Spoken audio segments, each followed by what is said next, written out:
नमस्कार, आप देख रहे हैं टीवी 9 राजस्थान। मैं हूं अम्बेश श्रीवास्तव। ये 8 PM शो। देखिए, कल हमने दिल्ली चुनाव की बात करी थी और आज फिर बात तो राजस्थान के दो बड़े नेताओं की, कद्दावर नेताओं की, सचिन पायलट और अशोक गहलोत की। लेकिन ये भी दिल्ली चुनाव से ही जुड़ा हुआ एक मामला, क्योंकि उससे जुड़ा हुआ है। और अब वहाँ पे जो अशोक गहलोत जी ने बोला, पूर्व मुख्यमंत्री राजस्थान के, उन्होंने जब मीडिया कर्मी ने सवाल किया कि आम आदमी पार्टी से कैसी टक्कर देखते हैं, तो उन्होंने कहा वो तो विपक्ष में ही है आम आदमी पार्टी को। अब इंडिया गठबंधन में आम आदमी पार्टी साथ में, फिर विपक्ष में, जिसके बाद फिर अरविंद केजरीवाल ने अशोक गहलोत जी के वीडियो को लेकर एक पोस्ट भी किया और लगातार जो फिर उसके बाद आम आदमी पार्टी जो है वो कांग्रेस पर हमलावर हो गई और इस मुद्दा बन गया अशोक गहलोत का ये बयान। तो अब क्या अशोक गहलोत की जादूगरी खत्म हो गई है और क्या सचिन पायलट कांग्रेस की नैया पार लगाएंगे? क्योंकि जिस तरीके से पिछले 3 लोकसभा चुनाव में कांग्रेस लगातार विपक्ष की भूमिका में रही, राजस्थान में तो खैर सत्ता परिवर्तन का दौर था, लिहाजा इस बार भी कांग्रेस विपक्ष में बैठ गई। लेकिन बतौर मुख्यमंत्री अशोक गहलोत के साथ ये तीसरी बार हुआ कि कांग्रेस को सत्ता से बाहर होना पड़ा। और सचिन पायलट फिलहाल उन्होंने कोई ऐसा आधिकारिक पद संभाला नहीं है। वो उप मुख्यमंत्री जरूर थे राजस्थान के। हाँ, उनको कुछ जगह की जिम्मेदारियां दी गई, जैसे छत्तीसगढ़ का उन्हें जब प्रभारी बनाया गया तो कोई खास करिश्मा नहीं कर पाए। लेकिन राजस्थान में जब लोकसभा के चुनाव थे तो जरूर उनका एक ये करिश्मा देखने को मिला कि जिनको उन्होंने टिकट दिलवाया उनमें से अधिकतर नेता जीत गए। अगर बात की जाए तो सिर्फ ललित यादव, जो कि अलवर से, और जयपुर ग्रामीण से दो उम्मीदवार उनके जो हार गए। तो हमारे सहयोगी सुमित पूर्व मुख्यमंत्री अशोक गहलोत के गृह जिले का पूरा कार्यभार संभालते हैं, जोधपुर का। उन्हीं से जानेंगे कि क्योंकि अभी बीते दिनों जोधपुर में उनके लापता होने के पोस्टर भी लगे थे, तो शुरुआत वहीं से करते हैं कि क्या जादूगरी अब खत्म हो रही है अशोक गहलोत जी की? सुमित। देखिए अम्बेश, बिल्कुल जो है अशोक गहलोत जो है राजनीति की मुख्य धारा से कहीं ना कहीं हटते हुए नजर आ रहे हैं। देखिए, एक पखवाड़े पहले इस बात की खबर आ रही थी कि उन्हें केंद्र में एक बड़ा पद दिया जा सकता है, लेकिन धीरे धीरे वो खबर भी कहीं धुलमिल होती हुई दिखाई दी। माना जा रहा था कि केसी वेणुगोपाल की जगह जो है उनको जो महासचिव बनाया जाए। देखिए, 3 बार वे राजस्थान के मुख्यमंत्री रहे हैं। पहली बार जब वो मुख्यमंत्री रहे, इसके बाद में उनका टेन्योर खत्म होता है और ये चुनाव हारते हैं 2003-4 में। तब उसके बाद में उनको महासचिव का तुरंत ही पद दे दिया जाता है कांग्रेस संगठन में। इसके बाद में 5 साल तक भाजपा की सरकार रहती है। 2008 में फिर से उनकी सरकार आती है, 2013 में फिर उनकी सरकार चली जाती है। तो कांग्रेस जो है उनको वापिस कद्दावर नेता चुनते हुए उनको महासचिव का पद देती है।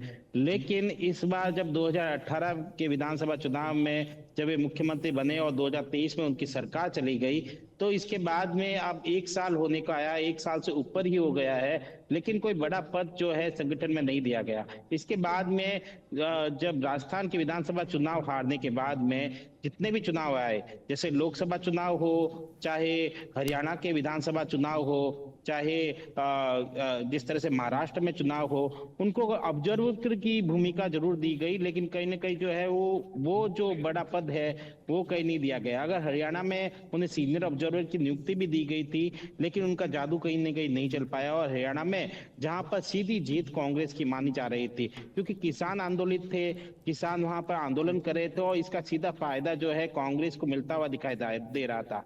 लोकसभा चुनाव में भी वहां पे 10 सीटें हैं, तो उसमें से 5 ही भाजपा के पास गई, 5 कांग्रेस के पास चली गई। ऐसे में ऐसा माना जा रहा था कि जो है कांग्रेस विधानसभा चुनाव में बहुत अच्छा परफॉर्म करेगी। हो सकता है कि कहीं ना कहीं आश्वस्त भी हो गए और पूर्व मुख्यमंत्री अशोक गहलोत को जो है उसकी जिम्मेदारी भी सौंपी गई, सीनियर ऑब्जर्वर भी बनाया गया, लेकिन वो जादूगरी वहां पर भी नहीं चल पाई। और हरियाणा में जो है जो सभी एग्जिट पोल जो आए थे उससे भी उलट जो है परिणाम देखने को मिले और वहां पर जो है उनको कांग्रेस को हार का सामना करना पड़ा।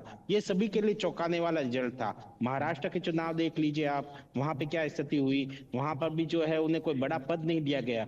तो कहीं ना कहीं जो है ना सिर्फ राजनीतिक तौर पर राजस्थान में, बल्कि संगठन में भी कहीं ना कहीं उनकी जादूगरी जो है वह धुलमिल होती जा रही है, कम होती जा रही है।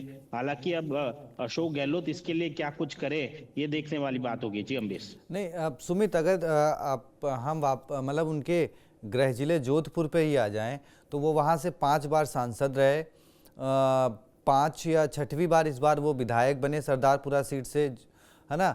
लेकिन अगर देखा जाए तो जब उन्होंने 98 में सांसदी छोड़ दी और जब वो प्रदेश की राजनीति में आ गए, तो उसके बाद से फिर कांग्रेस का जोधपुर में अगर देखा जाए तो जब 2019 में उन्होंने अपने बेटे को टिकट दिलाया बतौर मुख्यमंत्री रहते हुए, लेकिन वो नहीं जीत पाए। इस बार भी उन्होंने 2024 लोकसभा चुनाव में जालौर से उनको टिकट दिलवाया, लेकिन वो चुनाव नहीं जीत पाए। सरदारपुरा में अब उनके खिलाफ ही पोस्टर लगने लगे। तो क्या मतलब ना केवल देश, देखिए एक समय ऐसा होता था जब प्रॉब्लम कहीं भी हो, गुजरात में विधायकों की खरीद फरोख्त का विवाद उठा, या महाराष्ट्र में या कर्नाटक में, तो उस वक्त कांग्रेस आला कमान ने भरोसा जताया हमेशा अशोक गहलोत पर। मध्य प्रदेश भी ले लीजिए, 2020 में जब मध्य प्रदेश में ज्योतिरादित्य सिंधिया छोड़ के गए, उसके बाद वहाँ के विधायकों को वो लाए, यहाँ रुकवाया, मंदिर में दर्शन कराए। तो मतलब कहीं ना कहीं वो कांग्रेस आला कमान के एक सबसे मजबूत स्तंभ हुआ करते थे। मैं अगर कहूँ ये कि 2022 तक, क्या सितंबर 2022 से पहले उनका अध्यक्ष पद के लिए नाम वापस लेना, अध्यक्ष ना बनना, फिर पायलट के सीएम के नाम पर बगावत करवा देना, ये सब मुद्दे बन गए कि उनका जो इतना करा धरा, जो उनकी 40 सालों से जो कांग्रेस के प्रति उनकी वफादारी रही, वो सब 25 सितंबर के बाद धूमिल हो गई और उसका असर अब दिख रहा है। देखिए, सबसे पहले तो मैं पोस्टर की बात करूंगा। यहाँ पर जो पोस्टर लगे थे, देखिए हमने वहाँ विस्तृत रूप से इसे कवर किया था, और ये जो जहाँ पर पोस्टर लगे थे वहीं से जो है इस बार 2023 के जब विधानसभा चुनाव है, तो उसी क्षेत्र उसी जगह से जो है अशोक गहलोत ने पहली सभा की थी और लोगों को संबोधित किया था। क्योंकि वहां पर जो है वहां से ही जब वो एयरपोर्ट के नजदीक भी क्षेत्र है, और वहीं से जब एयरपोर्ट पर वो उतरे उससे पहले सबसे पहले जो जिस क्षेत्र पर वो सभा करने गए अपने विधानसभा, खुद के विधानसभा पर, तो उसी क्षेत्र में गए थे। हालांकि वो अंदरूनी कॉलोनी थी। विकास की बात करें तो जरूर अशोक गहलोत ने खूब विकास इस क्षेत्र में तो करवाया ही है, यहाँ के लोगों ने माना भी है। हालांकि कुछ लोग नाराज भी है, अंदर के क्षेत्रों में जो है सड़कें टूटी हुई है, उसको लेकर नाराज है, और कोई कोई कार्यकर्ता जो नाराज थे उन्होंने पोस्टर भी लगाए। हालांकि हमने उनसे बात की तो उन्होंने कहा कि हमारे विधायक, मैंने कहा कि सरकार जब भाजपा की है तो आप विरोध जो है अशोक गहलोत का क्यों कर रहे हैं, लापता के पोस्टर क्यों लगा रहे हैं। देखो, उनसे प्रेम है, उनसे आशा है यहाँ के जोधपुर का विकास कराया है, तो हम हमारे विधायक को ढूंढ रहे हैं। काफी समय से वो आए नहीं है।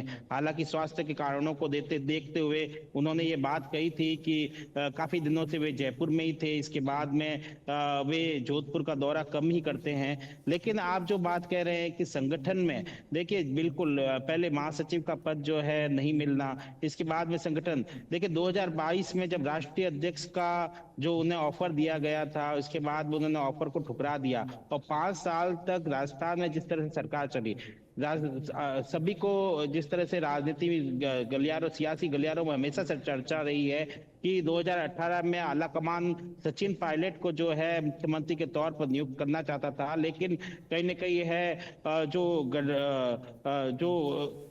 बहुमत की बात जब आई तो उसमें अशोक गहलोत जो है फिट होते हुए दिखाई दिए, क्योंकि कांग्रेस जो है बहुमत से थोड़ी सी दूर रह गई थी, और ऐसे में जो सारे समीकरण बैठ रहे थे वो अशोक गहलोत के पक्ष में बैठ रहे थे।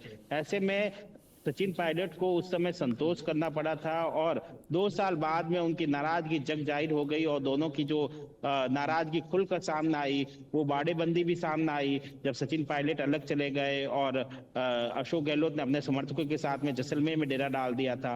तो ऐसे गतिरोध चलता रहा। इसके बाद में 2022 में जिस तरह से उनको ऑफर किया गया राष्ट्रीय अध्यक्ष, लेकिन उन्होंने फिर से ठुकरा दिया, फिर राजस्थान छोड़ने को तैयार नहीं हुए। लेकिन अब जब वे चुनाव हार चुके हैं तो कहीं ना कहीं दिल्ली में वो जगह उनको वापस नहीं मिल पा रही है जो संगठन ने पहले ऑफर किया था। देखिए, वे जो है सोनिया गांधी और आला कमान के नजदीकी हमेशा से बताया गया है, लेकिन अब अभी के कुछ दिनों में जिस तरह से घटनाक्रम सामने आ रहे हैं, ऐसा लग रहा है कि संगठन से और आला कमान से वे कहीं ना कहीं थोड़े थोड़े दूर होते जा रहे हैं। वही सचिन पायलट का कद जो है धीरे धीरे पूरे क्षेत्र में बढ़ा है, ना सिर्फ राजेश, संगठन मैं में। वो अब क्योंकि जी आपने सचिन पायलट का जिक्र किया तो मैं बस सचिन पायलट को यहाँ पे इस फ्रेम में लाऊंगा, इस वजह से लाऊंगा कि देखिए, एक समय जो अशोक गहलोत की भूमिका होती थी कि वो कहीं किसी भी राज्य में चुनाव हो, वहाँ पे निर्दलियों से बात करना या छोटे दलों से बात करना, सरकार बनाने में सहयोग हासिल करना, कई जगह सरकारें बनवाई भी हैं अशोक गहलोत जी ने। लेकिन अब वो उस भूमिका में फिट नहीं बैठ पा रहे हैं। देखिए, इंडिया गठबंधन जिस तरीके से दिल्ली में कहा जा रहा है बिखर रहा है, अखिलेश यादव केजरीवाल के साथ जा रहे हैं, ममता बनर्जी केजरीवाल के साथ जा रही हैं, उद्धव ठाकरे केजरीवाल के साथ जा रहे हैं, तो अब एक बड़े नेता के तौर पर कहीं ना कहीं अशोक गहलोत जब आए, जब उन्होंने एक ऐसा बयान दे दिया जिससे अरविंद केजरीवाल और भड़क गए, तो कहीं ना कहीं ये मतलब इंडिया गठबंधन टूटने में एक कील जो है वो अशोक गहलोत जी की भी मानी जा सकती है, उनका बयान। तो ऐसे में सचिन पायलट, अब देखिए सचिन पायलट के साथ प्लस पॉइंट क्या हो रहा है कि भाई वो छत्तीसगढ़ में जो कभी कांग्रेस के मुख्यमंत्री हुआ करते थे अजीत जोगी, बाद में वो बागी हो गए, कहा जा रहा है कि जो उस वक्त बागी हुए थे नेता, वो उनको वापस लाने के प्रयास में है ताकि छत्तीसगढ़ में कांग्रेस को मजबूत किया जाए। सचिन पायलट अब जहां जहां उनको जिम्मेदारी दी, अब देखिए कल भी उन्होंने महाराष्ट्र में एक प्रेस कॉन्फ्रेंस करी।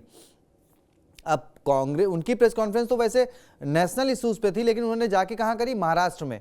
तो जहां जहां कांग्रेस कमजोर हो रही है या कमजोर पड़ गई है, वहां वहां आप सचिन पायलट को जिम्मा दिया जा रहा है कि भाई आप जाइए और आप मजबूती दीजिए।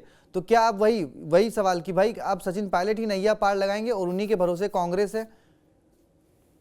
देखिए अम्बेश, आपकी बात कहीं ना कहीं इस बात को बल मिलता है। देखिए, नरेश मीणा वाला कांड ही ले लीजिए आप। जिस तरह जी से कहीं पे भी अशोक गहलोत की बात नहीं है, नरेश मीणा भी जो है सचिन पायलट का नाम लेते हुए ही दिखाई दिए थे, और कहीं ना कहीं सचिन पायलट के नाम पे वोट बटोरते हुए भी दिखाई दिए। कहीं ना कहीं कद तो बढ़ा ही है। साथ ही जो इंडिया गठबंधन की जब तक बात है, कांग्रेस के ऊपर कहीं ना कहीं जो दूसरे दल जो इंडिया गठबंधन में शामिल है, उनका आरोप हमेशा से लगता रहा है कि जब इंडिया गठबंधन से कांग्रेस को फायदा हो, यानी कि लोकसभा चुनाव में जब कांग्रेस को इससे फायदा हो रहा था इंडिया गठबंधन से, तब तो वे इंडिया गठबंधन में शामिल हो गए। जब विधानसभा चुनाव की बात आई, चाहे राजस्थान का हो, चाहे हरियाणा का हो, और किसी राज्य का हो, अब दिल्ली का विधानसभा चुनाव है, तब जब कांग्रेस उसमें प्रमुखता से लड़ सकती है और उनको इंडिया गठबंधन से कोई खास फायदा होता हुआ दिखाई नहीं दे रहा है, तो कहीं ना कहीं कांग्रेस इससे दूरी बना रही है। तो इसकी नाराजगी कहीं ना कहीं दूसरे दलों के नेता, अब अरविंद केजरीवाल जी के साथ में जो है दूसरे नेता जा रहे हैं, दूसरे पार्टियां जा रही है, लेकिन कांग्रेस विपक्ष के रूप में वहां पे खड़ी है। इसका ट्वीट भी जो है अरविंद केजरीवाल जी ने जवाब भी दिया है कि अशोक गहलोत ने जब एयरपोर्ट पर उतरते ही जो बयान दिया वहां की मीडिया को, इसके बाद में उस बयान को जो है अरविंद केजरीवाल जी ने जो है जारी करते हुए कहा कि हमें स्पष्टता हो गई है कि दूसरे दल जरूर साथ है, लेकिन कांग्रेस जो है दिल्ली विधानसभा चुनाव में वे विपक्ष के तौर पर आप पार्टी के सामने है। तो कहीं ना कहीं ये आरोप और विश्वास, अगर अशोक गहलोत के वहां से इस तरह का बयान आता है, तो विश्वास कहीं ना कहीं अशोक गहलोत से उठता हुआ दिखाई देता है दूसरी पार्टियां। ऐसे में अगर गठजोड़ की बात आती है, तो अब जो है संगठन आला कमान है, वो दूसरे दिग्गज नेता या कहें सचिन पायलट पे ज्यादा विश्वास दिखाएगा अगर अशोक गहलोत की बात करें तो उनके मुकाबले। और अगर राजस्थान की बात करें, तो अगर गठबंधन की बात आए या कोई दूसरी बात आए, तो कहीं ना कहीं जो है अशोक गहलोत की बात आए या सचिन पायलट की बात है, तो सचिन पायलट को कहीं ना कहीं जो है जरूर वरीयता मिलेगी, और दूसरे जो नेता है वो भी विश्वास जताते हुए दिखाई दे रहे हैं। देखिए, नरेश मीणा वाला कांड हमारे साथ साथ सामने है, और दूसरी बात करें, अगर कई घटनाक्रम हुए हैं, जो निर्दलीय नेता है वे भी सचिन पायलट की बात कर रहे हैं, उन पर विश्वास जता रहे हैं, उनसे बात करने की बात कर रहे हैं। तो तमाम जो नेता है सचिन पायलट का कद बढ़ा रहे हैं। जी बिल्कुल, बहुत बहुत शुक्रिया सुमित।